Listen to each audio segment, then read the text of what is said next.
Mairie de Gandrange, 15 h, le cortège présidentiel arrive, presque à l'improviste.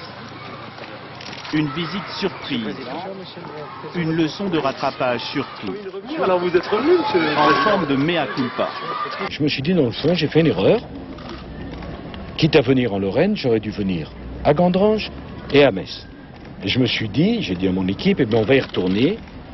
L'erreur, c'est l'histoire d'une promesse présidentielle jusque-là pas tenue. Hiver 2008, le groupe ArcelorMittal annonce la suppression de 595 emplois à l'aciérie de Gandrange.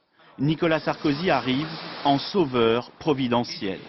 Et je dois dire que Gandrange, comme voyage de noces, il n'y a pas mieux. Merci à tous. Et puis plus rien, le site ferme. Nicolas Sarkozy revient en Moselle la semaine dernière, sans passer par Gandrange, nouveau malaise.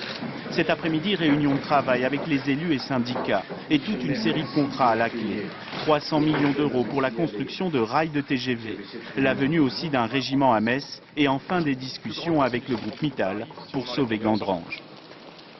Vous savez, les gens, quand ils ont perdu leur emploi, ils ne se demandent pas la faute à qui.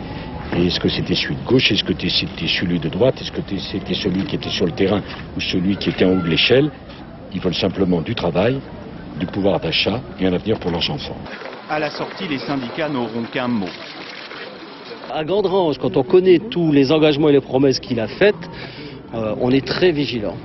Au final, Nicolas Sarkozy a promis de revenir une nouvelle fois à Gandrange. Cette visite, tenue secrète jusqu'au dernier moment, lui a servi aussi à reprendre pied avec le terrain après une semaine de turbulences sérieuses en termes d'image.